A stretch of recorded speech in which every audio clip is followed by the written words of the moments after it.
here on Purple Daily. Before we get to that, let's thank Dennis Kirk. DennisKirk.com has been a supporter of Score North, Mackey and Judd, and Purple Daily here. And it's been a pretty crazy 90 days in this country and in this state. But the one thing you can still do is get out and ride. Dennis Kirk will make sure your motorcycle is running and looking its best. DennisKirk.com is a Minnesota-based worldwide retailer of parts, accessories, and apparel for avid bikers of all kinds. $89 orders, ship free, and order by 8 p.m. Get it tomorrow.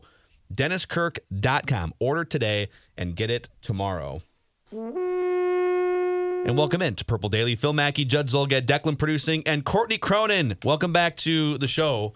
And if you're watching on YouTube, Courtney is rocking the professional headset and putting us to shame here as we get into episode 6 of Kirk Cousins or Blank. I'm going to lay out the rules. We'll start with Courtney on this here. And by the way, thank you to everyone, whether you watch our YouTube channel or whether you listen on the Purple Daily podcast feed. You can help us a lot by subscribing to our YouTube channel, youtube.com/scorenorth, and by giving us a 5-star rating and a positive review on Apple or anywhere else you listen to. So here are the rules on Kirk or Blank. We're looking at a 3-year window, which is the duration of Kirk's contract. So he's 32 years old and has an average cap hit of $32 million. The comparable quarterbacks we're going to mix in here are tied to their current contracts as well. And this assumes if you do make the swap, that you would have made the swap before free agency kicked in 2020. So like if you swap Kirk out for a cheaper quarterback, you could then use the money to maybe sign a defensive back or whatever it is that you want to use the money for. All right. You guys ready for this? I'm ready. All right. Kirk Cousins or Ryan Tannehill? We'll start there. You like that? You like that? 32 years old, Ryan Tannehill. So they're the same age, 32 years old. Average cap hit for Tannehill of $29 million the next 3 years, but you can get out of the deal after the second year for cheap. Courtney. So I had to make this argument about a month and a half ago. We did an assignment where NFL nationwide, we had to redraft our teams for a 5-year window. So kind of similar to what we're doing here with a 3-year window. And when I picked, they did it based on draft order from this previous April. So I was picking in the mid to late 20s. And Kirk Cousins was available, but the way that I looked at this was, I wanted to switch things up just to try something new. And, like 5 different people went with the player that they already had on their roster. True, Well, and I thought switched it up. Matthew Stafford was available to me at that point. That's someone that I got a lot of flack for not going after. Because I'll just read you my team really quick. So it's Kirk, Devontae Adams, Harrison Smith, and Eric Armstead. So I knew I needed a pass rusher, and Armstead coming off a 10-sack season, I thought that was, some good upside to where I was at. Harrison Smith, if you have an All-Pro, if you have a future Hall of Fame player, you take him. And then Devontae Adams, to me, is a true number 1 receiver. So I needed a quarterback to kind of fit in that mix, and I look for a top 15, top 10 talent anytime I'm talking about a team that can win a Super Bowl. Do I think that Ryan Tannehill is that? In 2019, he was. So I'm kind of making that Case Keenum argument. Am I betting on the fact that I'm going to get that same version of Kirk Cousins, of Ryan Tannehill from last year into this year? And if you're implementing him, if you're swapping Kirk out and putting Tannehill in, the contract is one thing, but if you're looking at a very similar offense to where there's a ton of play action, he's going to be on the move, his launch points are going to be changed, it's going to be an offense that really puts him in the forefront and builds around him the way that Gary Kubiak has done with Kirk Cousins the last year, I think that that's a perfect fit. So I like it. I think that it's, long-term might not pan out, just as we kind of have seen with quarterbacks who have one really good year after kind of, an up and down career. But if Tannehill, who like Kirk, needs to be in the right system for success, if he's in this offense, I think he's going to be successful. And if you have a 3-year window to win a Super Bowl and with a contract that's certainly, I remember when he got it in March, a lot of people were wondering, wow, okay, is this going to reset the market? Like, are we paying quarterbacks like Ryan Tannehill this level? What are we going to be paying other guys? I still think it's a pretty fair deal. And if he's got that type of talent around him, he should be okay. Judley. All right, so 2 things. 1, I don't like risk. 2, I believe that if you look at these contracts, Kirk and Tannehill, you could basically get out of both of them in 2022-ish or so. So it's very close and comparable as to when, if you're going to bail, you can bail before they actually get done with the contracts. I will go back to what I've always said about Kirk. I know Kirk Cousins. I know him. I know he is as reliable The marriage is stale because he never changes and he's boring. But I know what he can do, and he's not a complete bust. The same things you've been nagging him about for years. You won't change. He just keeps doing the same things. The same things that drive Dawn crazy about me are the same things that Kirk has problems with as a player. Did I see that, like, Dawn tweeted out something or Facebook something about, like, was it like cleaning the drain or something? And you just said, I'm not very good at it. You should do it. Yeah, I don't clean the bathroom drain. But I do all the dishes. I just wondering. Okay? I do the dishes. And yard work. Judd. Thank you very much. So because of that, as Courtney said, the Tannehill question is this him or is he going to regress? Who is he exactly? At his age, I can't answer that. Now, if he was 25, I'd be like, what the hell? Take the chance. And if he's good, man, he's good potentially for a long time. But all of those factors being put together, I'm going to stick with Kirk because eventually, if I have to bail on Kirk, I know what I'm going to be bailing on. Tannehill, I could be missing here completely, and there could be upside coming. But last year also could have been a really nice pop-up year, and he could go backwards. So as a risk-adverse human being, I'm going to stick with Cousins. All right, so I'm kind of the tiebreaker here, and my first gut instinct, and I'm going to work through this here. My first gut instinct is, all right, well, if the money was, if it was like a $10 million gap, all right, well, give me Tannehill for sure. And then I can use the extra $10 million. Maybe I can get Clowney for a year or something, or maybe I can go back and sign an offensive lineman in free agency that I wasn't able to. But as I dig deeper here, Ryan Tannehill was cast off in most of our minds because he was just mediocre with Miami, made a bunch of money by the end of that contract, and it was just obvious that he's not a franchise quarterback after his run in Miami. But I would argue Miami was one of the 5 worst organizations to try and become a franchise quarterback. Like, this dude was the 8th overall pick about 8 years ago, and I just don't know if he ever had the right infrastructure around him. I don't know if he ever had the right coaching around him on a consistent basis, and it just feels like you don't just go to Tennessee and get those things around you and get better coaching and just have better insulation and make that kind of a jump out of nowhere. Like, this dude averaged almost 10 yards per attempt through the air last year. Even if he regresses, like, he has reached a different level of play. This isn't just a one-year fluke for him. And so I would be curious to see if, like, Ryan Tannehill, what he did in 2019 is so far and beyond anything Kirk Cousins has done in some of these statistical areas. But I would be curious to see what Tannehill looks like. If he's reached another level and all of a sudden he's playing like the 8th overall pick from 2012, it reminds me a little bit of when Alex Smith finally tapped into the right coaches and the right infrastructure and then got to a new level. So I'm going Tannehill to save a little bit of money and just to see if he can replicate what he's done the last couple of years. Let's jump into the next one here. Rick is so disappointed in both of you right now. Well, I mean, you're telling me, you're letting Rick down, okay? That's Try fine. not to blow the cap, Judd. Exactly. All right, this next one, Kirk or Phillip Rivers, okay? So again, Kirk Cousins, 32 years old, average cap hit of $32 million the next few years. Phillip Rivers is 39 years old, average cap hit of $25 million cap hit for 2020, and then he's a free agent after 2020. And so you can either bring him back at age 40 or you can just start over at quarterback if you want to. Courtney Cronin.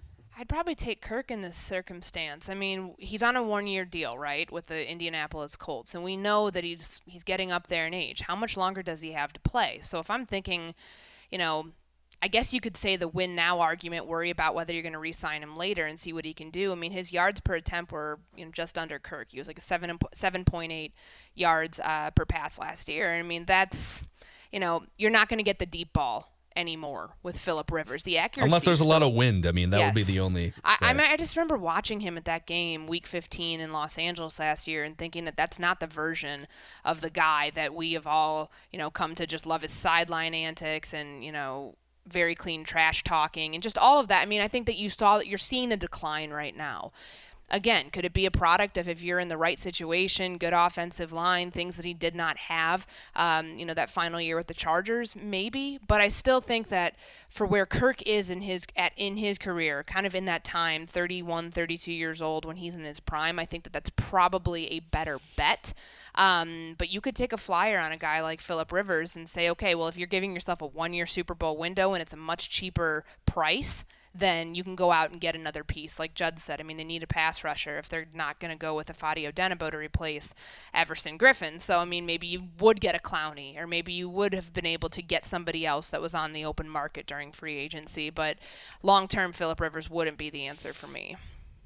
I'm going Cousins here because if you plugged in Phillip, if you put him in as your quarterback, you need a defense that's probably for sure a top 3. Like, it's got to be great. Yeah, he's going to turn the ball over. Exactly. Right? Well, and plus, I mean, the arm's just gone. It's simply gone. It is funny watching him throw.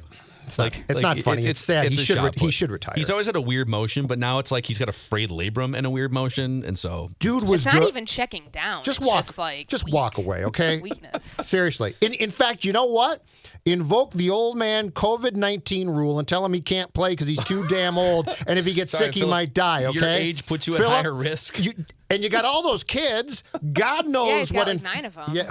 I think it's more than that now, right? Are they double digits now? Oh, it's incredible. He's trying to field a full second unit. Those children carry around asymptomatic COVID-19 germs. I don't want him to get sick.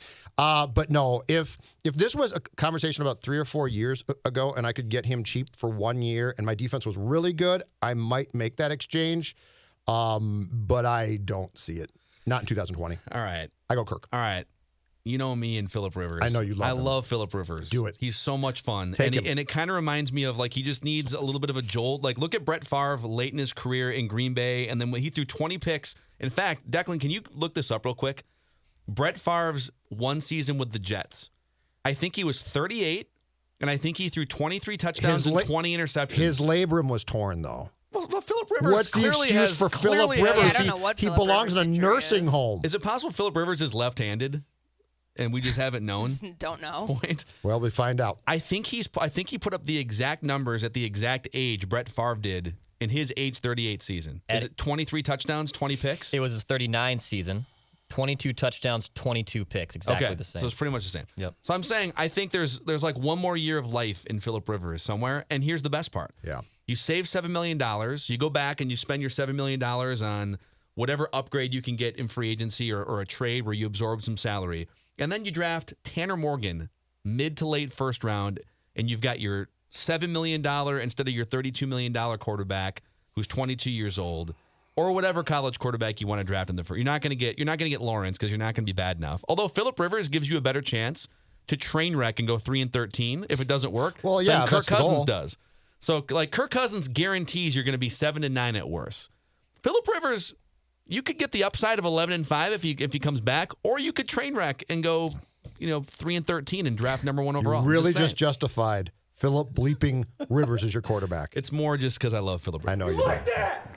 You like that? All right, the last one here is Kirk or Justin Herbert, first round pick, 22 years old, average cap hit. His contract isn't done yet, but average cap hit looks to be about $7 million over the next 3 years. And so the question here would be, is Justin Herbert, like he's, you can make your own judgment, but is he as good as Kirk Cousins right out of the gate? Probably not, but he makes a lot less money, and you could devote that to other areas of your roster. So, Courtney, Kirk or Justin Herbert? Well, I think it's kind of like the Tua argument, right? Or any rookie quarterback, that if you had the chance to go get one this year, that you didn't have to necessarily extend Cousins for 2 more years, and you could have let him walk after this year and then fit somebody else in. So, I mean, who's his natural comparison? A lot of people say Ryan Tannehill. So, from that respect, I would if I was looking at it through that lens, I would go with Justin Herbert. But I don't think that this team, if you have a rookie quarterback like him, who's not spectacular. I mean, yeah, he's got good athletic traits, but his ball placement's off. He's,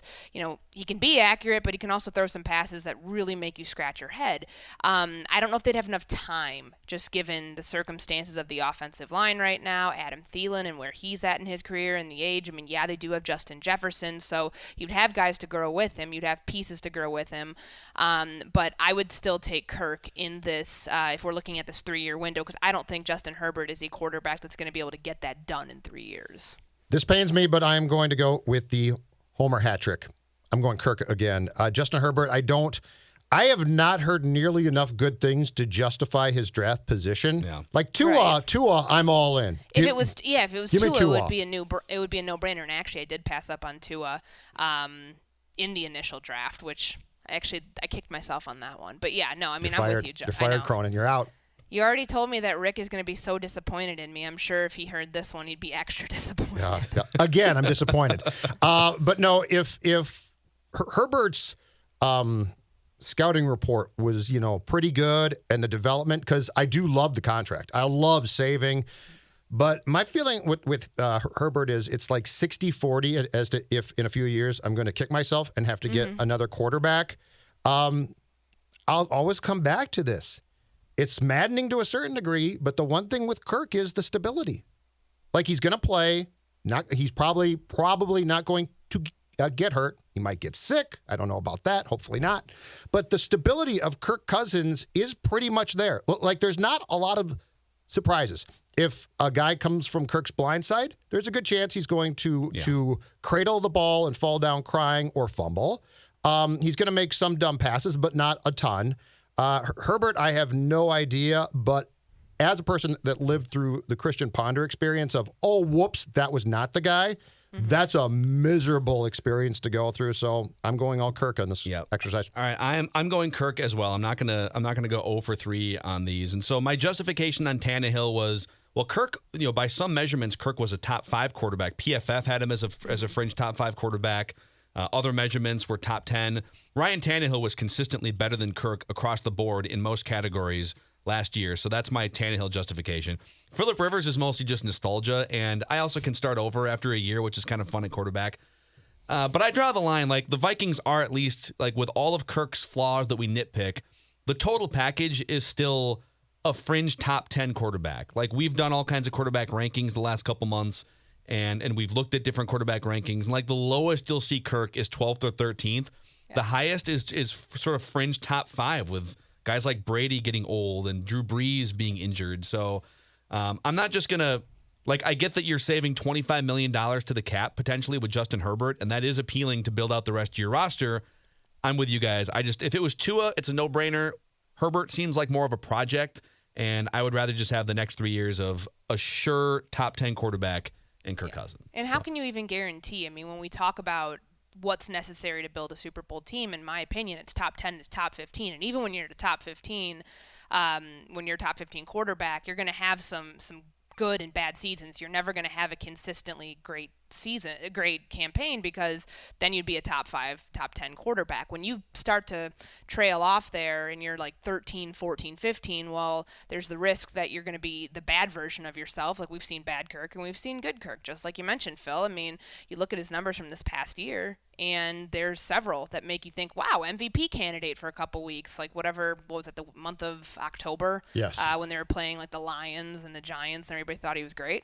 But then there's those moments that humble you and bring you back down. Like, can you really guarantee that Justin Herbert could develop into, just with the rest of the league right now, a league that's controlled by the Patrick Mahomes, Deshaun Watsons, and Lamar Jacksons of the world, while you still have Aaron Rodgers and Tom Brady playing? Can you ever see a rookie Justin Herbert who's not spectacular? I mean, he's got average, good athleticism, but he's never going to crack that for me. So it's like I can't risk that much time putting into him when I've got this 3-year window. And the reports that we read about Herbert, to me, read a lot like what we read about the Ponder class, which was it was Cam first, and that ended up being a good pick, you guys.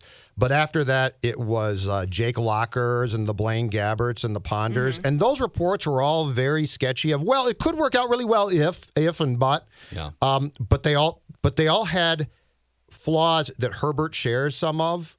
That makes me really, really stop and say, okay, is that a good pick at like 8 or 5? Or is that a pick where, again, you're a team that's desperate for a quarterback and you're like, okay, this could work? Sure. Because to me, that becomes a very dangerous game. With Tua, I'm pretty well convinced that if he can stay on the field, he's going to be damn good. Herbert, I read enough about where it's like, well, if he does this or does that and accuracy improves, right? The accuracy thing always worries me because that's not something that you can just fix like that. Yeah. Yeah, it's like teams also get super desperate for the third or fourth quarterback off the board in drafts, and that's what happened with the Vikings and Ponder too. It was, well, we need a quarterback. Yeah, let's take. But one. we're not drafting first or second overall, but like we need to. I mean, the second round of, if I'm right, thinking back to 2000, was it the 2011 or 12 draft, the Ponder draft, whatever draft it was? I believe Kaepernick and Dalton came off the board in the second round of that draft. I think you're right. And so like Kaepernick, it was Cam Newton, and then it was 3 busts because teams just like freaked out and we're gonna draft Ponder 12th instead of just like drafting a defensive tackle or something. And then the teams that were patient. Not that Andy Dalton was an amazing pick for the Bengals, but he made a lot less money and was a lot better than Christian Ponder was. A lot better for a lot longer time period than Christian Ponder, for sure. Yep. So, all right, that's a wrap on this episode of Purple Daily. Phil Mackey, Judd Zolgad, Courtney Cronin from ESPN.com, Vikings beat writer, and we'll see you next time.